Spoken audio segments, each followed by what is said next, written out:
नमस्कार, आप देख रहे हैं स्टेट टुडे न्यूज। मैं हूं आपके साथ हर्षिता। आइए शुरुआत करते हैं कुछ खास खबरों से। जननायक चंद्रशेखर विश्वविद्यालय बलिया के कुलपति, कुल सचिव और वित्त अधिकारी की तानाशाही के कारण 27 नवंबर 2024 को जन कुआक्टा की बैठक Shri Murli Manohar town PG college के राजेंद्र प्रसाद सभागार में हुआ था, जिसमें सर्वसम्मति से निर्णय लिया गया कि विश्वविद्यालय द्वारा जो निरंकुशता जारी है और उसकी तानाशाही जारी है, उसके खिलाफ अब बिना परीक्षा का बहिष्कार किया। विश्वविद्यालय प्रशासन हमारी मांग को सुनने वाला नहीं है। विश्वविद्यालय में प्रायोगिक परीक्षाओं का भुगतान एक मजाक बन करके रह गया है और विश्वविद्यालय की स्थापना से ही तमाम बहाने बना करके और तमाम अवैधानिक नियम पारित करके प्रैक्टिकल के भुगतान को रोक दिया गया। लिहाजा बाहरी विश्वविद्यालय के कोई भी परीक्षक जननायक चंद्रशेखर विश्वविद्यालय के प्रयोगात्मक परीक्षाओं के परीक्षा के रूप में आने से मना करते हैं। उनके 4-4 वर्ष के लंबित भुगतान है और प्रयोगात्मक परीक्षाओं की फीस विश्वविद्यालय वसूल कर रख लेता है और उसका भुगतान पहले कॉलेज एडवांस कॉलेज को विश्वविद्यालय देता था और विश्व कॉलेज उसका समायोजन विश्वविद्यालय को देता था।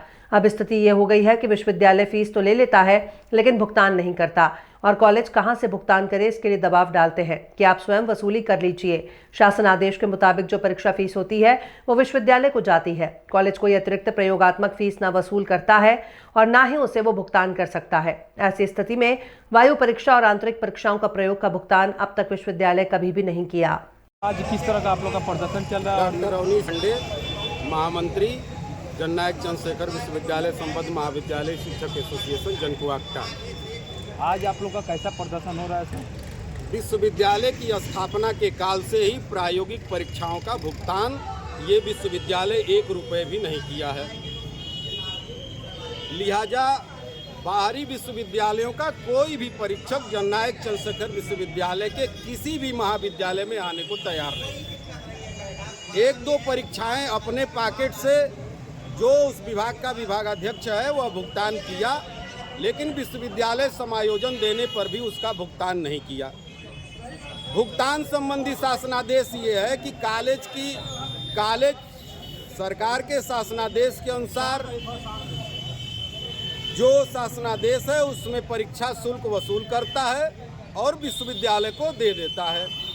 विश्वविद्यालय उसका अग्रिम भुगतान करता था और जो बाहरी प्रयोगात्मक परीक्षक आते थे, बाहरी प्रयोगात्मक परीक्षक जो आते थे उस एडवांस से उसका भुगतान करते थे। विश्वविद्यालय न तो एडवांस देता है और न ही परीक्षा फीस लेने के बाद भी भुगतान करता है। ऐसी परिस्थिति में आज 6 वर्षों से प्रयोगात्मक परीक्षाओं का कोई भुगतान विश्वविद्यालय नहीं करता। बड़े दुर्भाग्य की बात यह है कि फाइनेंस ऑफिसर यूनिवर्सिटी का कुल सचिव और यूनिवर्सिटी का कुलपति विश्वविद्यालय का बिना भुगतान के ऑडिट कैसे करा लेता है। ऑडिटेबल ये चीज़ है और ऑडिट भी इसका मतलब कि विश्वविद्यालय फर्जी करा रहा है। अब जब विश्वविद्यालय फर्जी ऑडिट बिना भुगतान 4-5-6 परीक्षाओं का भुगतान नहीं हुआ है और ऑडिट हो गया है विश्वविद्यालय का, इसका मतलब कि वो ऑडिट भी फर्जी है। हमारी विश्वविद्यालय से मांग ये है कि प्रयोगात्मक परीक्षाओं का भुगतान करे, नहीं तो 7 तारीख से जो उनका शेड्यूल जारी हुआ है वो परीक्षा कराना कदापि संभव नहीं है। आज और परीक्षा का आप लोग बहिष्कार करेंगे सर? बिल्कुल परीक्षा के बहिष्कार का ही ये कदम है। कल शाम तक यदि विश्वविद्यालय प्रयोगात्मक परीक्षाओं का 40-50% भुगतान नहीं करता है तो हम परीक्षा में 7 तारीख से सम्मिलित नहीं होंगे। ये क्या इससे लगता है कि जिस तरह आप लोग काला पट्टी बांध कर हम उनको पत्र के माध्यम से संदेश दे चुके हैं। वह कार्य शुरू किए हैं भुगतान का कि नहीं किए हैं। कुछ परीक्षाओं का भुगतान आया है लेकिन प्रयोगात्मक परीक्षाओं का नहीं आया है।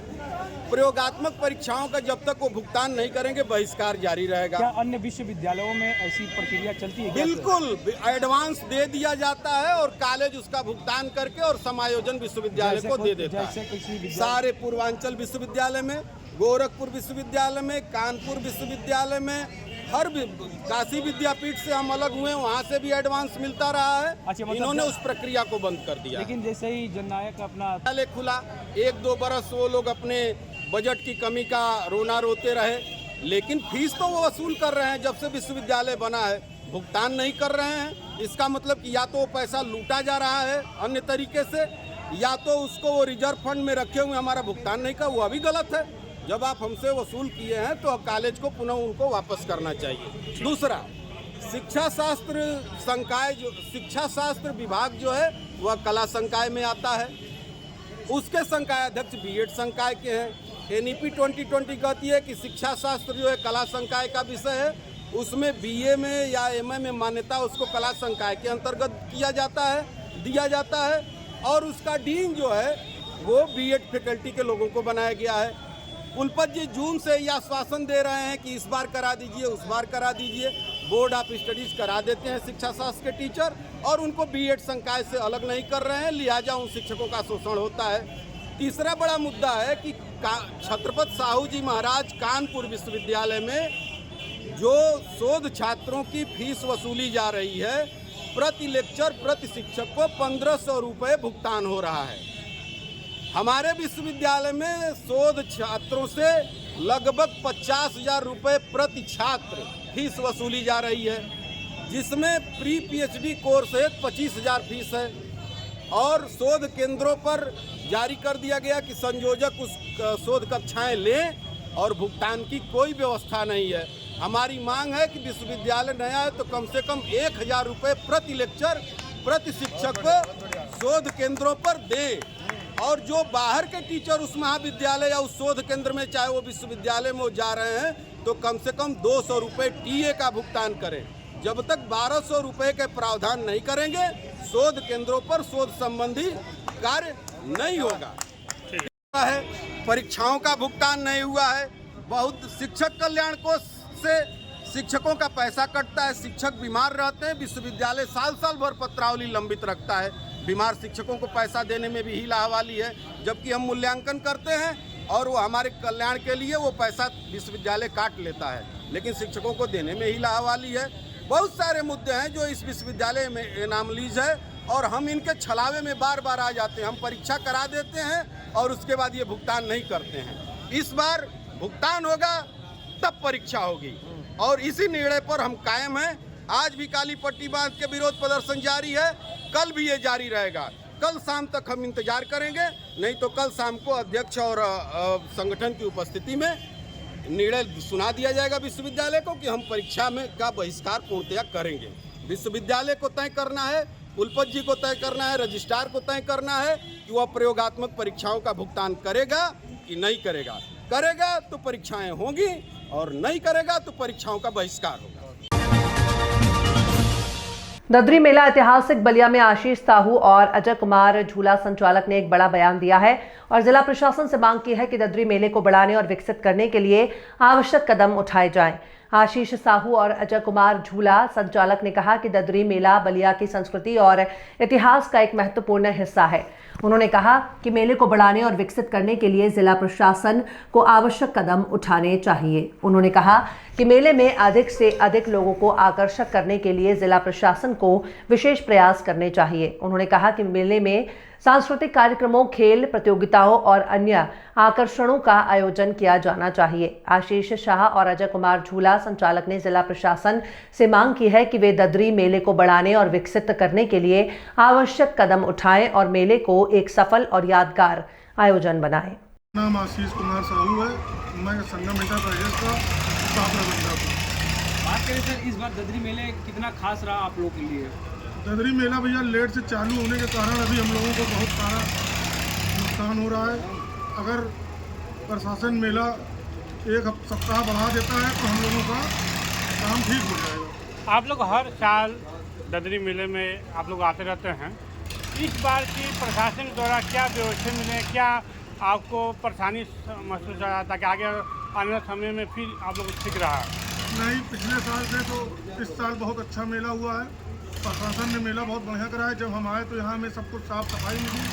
हमारे झूले को लगाने में हमारा कोई असुविधा नहीं आई। नहीं, पहले जब आते थे हम तो यहाँ पूरी खूंटियाँ होती थी, सही करते थे, ज़मीन बनाते थे, तब करना पड़ता था मेला। अब की ऐसा कोई किसी प्रकार की कोई समस्या नहीं आई। जी सर, बात की जाए बलिया का धरोहर ये ददरी मेले को ऐतिहासिक दर्जा देने के लिए प्रशासनिक लगा हुआ है, तो क्या कहेंगे इस ददरी मेले को ऐतिहासिक पूर्वांचल का जो सबसे बड़ा दूसरा मेला माना जाता है? जी जी जी, मेला क्या कहेंगे? मेला बहुत अच्छा है। मेले में कोई कमी नहीं है। प्रशासन पूरी तरीके से लगा हुआ है। पुलिस प्रशासन हो चाहे प्रशासन हो, सब अपना अपना काम सही ढंग से कर रहे हैं। सबसे ज़्यादा सीआरओ साहब और ईओ साहब ने मेहनत करी पूरे मेले को बना लेंगे। तो क्या अभी कहेंगे भी- CRO अभी साहब भी- और EO साहब से क्या मांग करना चाहेंगे आप लोग? मैं केवल बस उनसे इतना ही मांग करना चाहूँगा कि मेला 15 तारीख तक कर दें, जो मेला 10 तारीख तक है, ताकि हम लोगों का भी कुछ निकल जाए, क्योंकि मेला लेट चालू हुआ है। जी जी मेले में सबसे बड़ा खूबसूरत झूला होता है। स्टाफ के द्वारा झूला विभिन्न तरीके के विभिन्न झूले लाए गए हैं, तो क्या ये झूला आने वाले समय में भी आएंगे? बिल्कुल आएंगे और इससे अच्छे अच्छे झूले और आएंगे अगर इसी तरीके से सुविधाएं मिलती रहेंगी। एक बार पांडे भी जी बात की जाए सर, इस बार ददरी मेला काफ़ी खूबसूरती के साथ और काफ़ी रौनक के साथ दिख रहा है, तो आप लोग इस मेले को संवारने और सजाने में कितना मेहनत रहा और क्या कहेंगे इस ददरी मेला को लेकर? जिस तरह प्रशासन ने हमारा सहयोग किया है तन मन धन से, उसी तरह हम लोगों ने मेले को सजाने में पूरी सहयोग किया, पूरा व्यवस्था किया। कोई कभी अपने सिद्धांत में मेले में वो कमी नहीं रखा। लेकिन इस बार कुछ मेले में एक अलग चीज़ देखने को मिल रहा है, जैसे पहले जो चरखी पे जो चेकिंग हुआ करती थी, कहीं ना कहीं एक सार्वजनिक चेकिंग हुआ करता है, लेकिन इस बार कुछ आप लोग अलग हट के रखे हैं। महिला बांध हम लोगों यहाँ के कोई गार्ड नहीं बनाया, हमने बाहर से सब गार्ड बुलाया गया जिनका व्यवस्था में आपने जिससे हमारी व्यवस्था कोई बिल्कुल नहीं कर सके, और महिलाओं को सुरक्षा को विशेष ध्यान रखते हुए थाना रिंगनौद पर सूचनाकर्ता कालू सिंह पिता रघुनाथ सिंह राजपूत निवासी ग्राम मांडवी के द्वारा उसके भाई तगे सिंह राजपूत उम्र 35 साल की बॉडी मृत अवस्था में मोटरसाइकिल के साथ असावती 8 लेन के पास मिलने की सूचना पर मर्ग पंजीबद्ध कर जांच में लिया गया। प्रथम दृष्टया मामला शराब के नशे में मोटरसाइकिल फिसलकर गिरने से मृत्यु होना प्रतीत हुआ, लेकिन मृतक तगे सिंह के परिजनों के द्वारा मृतक की पत्नी राजकुबर और मृतक के दोस्त उमराव सिंह डांगे के मध्य अवैध संबंध होने की शंका होने और पूर्व में मृतक और उसकी पत्नी के बीच अवैध संबंधों को लेकर होने वाले झगड़ों की जानकारी प्राप्त होने पर तगे सिंह की मृत्यु दुर्घटना न होकर हत्या होने की आशंका व्यक्त की गई। मृतक के परिजनों के द्वारा मृतक की हत्या की आशंका व्यक्त करने पर पुलिस अधीक्षक रतलाम अमित कुमार और अतिरिक्त पुलिस अधीक्षक रतलाम राकेश खाका के द्वारा प्रकरण का अवलोकन किया गया और अनुभागीय पुलिस अधिकारी जावरा में मर्ग की अग्रिम जांच के लिए थाना प्रभारी रिंगनौद निरीक्षक स्वराज डाबी को निर्देशित किया गया। मर्ग जांच के दौरान घटना स्थल पर FSL अधिकारी अतुल मित्तल के द्वारा घटना को रिक्रिएट किया गया और घटना स्थल पर ही मृतक की मोटरसाइकिल हीरो डिलक्स का अवलोकन किया गया। थाना रिंगनौद ने एक 7 माह पुराने मर्ग की जो है गुत्थी सुलझा ली है। दरअसल एक 35 साल की बॉडी जो है मृत अवस्था में मिली थी और उसके बाद जो है जो जानकारी लगी वो ये लगी थी कि प्रथम दृष्टया जो मृत्यु हुई थी वो व्यक्ति की जो है फिसलकर गिरने से जो है प्रतीत हुई थी। मृतक तगे सिंह थे। तगे सिंह के परिजनों द्वारा बाद में जो है ये शिकायत की गई कि इनके दोस्त और इनकी जो पत्नी है, इन्होंने जो है मिलकर जो है इस घटना को जो है अंजाम दिया है। पुनः जो है सभी शिकायतों की समीक्षा की जा रही थी, उसी में जो इनकी शिकायत की समीक्षा के आधार पर जो है पुनः इस डायरी का अवलोकन किया गया, जिसमें जो है इनकी वाइफ जो हैं और जो संदेही उमराव सिंह हैं उनको उनकी टेक्निकल एनालिसिस करने पे और कड़ी पूछताछ करने पे जो है ये कबूला गया संदेही उमराव सिंह के द्वारा कि इन्होंने ही जो है ये हत्या की है और इसको जो है फिसल करके मारने का जो है दिखाने का जो है ये पूरा का पूरा कॉन्स्पिरेसी किया था। और साथ ही साथ जो है इसमें इनकी वाइफ की भी संलिप्तता थी। तो इसमें जो है दोनों वाइफ को और जो संदेही दोस्त हैं उनको जो है आरोपी बनाया गया है। दोनों को जुडिशियल रिमांड पे भेजा गया है।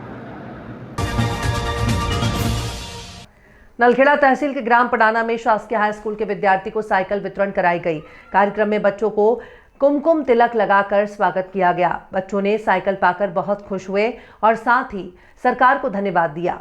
इस अवसर पर ग्राम पंचायत पडाना के सरपंच प्रतिनिधि भगवान सिंह कटारिया और श्री करण सिंह जी कावल, सत्यनारायण सौंधिया, स्कूल के प्राचार्य श्री निर्भय सिंह बडेरा, विष्णु प्रसाद यादव, मोहन जी गुर्जर, नानू राम जी आवलिया, अवधेश जी गौतम, शिव नारायण मालवीय और स्कूल के सभी शिक्षक उपस्थित रहे। कटनी में दिनांक 4, 5 और 6 दिसंबर 2024 को रेलवे में मान्यता का चुनाव सुबह 8 बजे से शुरू हो गया है। कटनी एनकेजे परिक्षेत्र में 7 मतदान बूथ बनाए गए हैं, जिसमें दोपहर 3:30 बजे तक लगभग 47% मतदान हो गया। शाम 5 बजे तक मतदान होगा। WCR में 52,000 मतदाता चुनाव में अपना मतदान करेंगे। चुनाव में उतरे 5 पार्टी पार्टियों के भाग का फैसला करेंगे कि कौन सी यूनियन को 35% वोट पाएगा। इसमें मुख्य रूप से NFIR और AIRF मैदान में है। अब देखना यह है कि WCRMU, WCRMO, RMRKP, WCRU, WCRMS सारी यूनियन चुनावों के मैदान में अपने भाग का फैसला आजमा रही हैं।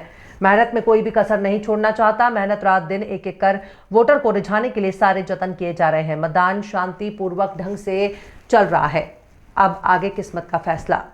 आज 2013 के बाद जो चुनाव हो रहे हैं उसके लिए आप क्या कहना चाहेंगे?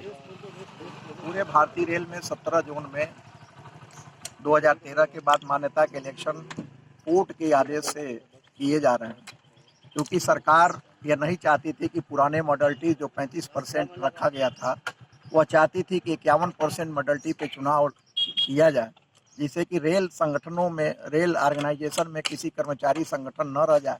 लेकिन कोर्ट के आदेश पे 35% मॉडलिटीज़ पे चुनाव किया जा रहा है, जिसमें जो पार्टी जो भी चुनाव में पार्टिसिपेट कर रहे हैं 35% वोट जब जोन में पाएंगे तो उनको मान्यता जोन में मिलेगी, और ऐसे 9 जोन में जब मान्यता मिलेगी तो रेलवे बोर्ड स्तर पे मान्यता मिलेगी।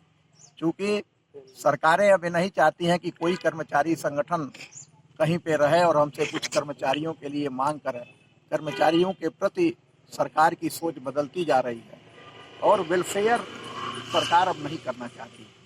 अभी तक कितने परसेंटेज वोट पड़ चुके हैं? लगभग अभी 40% वोट हुए हैं, क्योंकि जबलपुर मंडल में 112 स्टेशन हैं और 112 स्टेशन जो दूर दूर तक हैं, लोग आ करके, हालांकि लोगों में उत्साह बहुत है और हमको उम्मीद है कि 60% मतदान शाम तक हो जाएंगे और जो शेष मतदान है आगामी 2 दिन में हो जाएंगे। क्या नाम है आपका? SM शुक्ला, मंडल अध्यक्ष WCRMS। खबरों में फिलहाल इतना ही। और भी खबरों के अपडेट्स के लिए आप देखते रहिए स्टेट टुडे न्यूज़।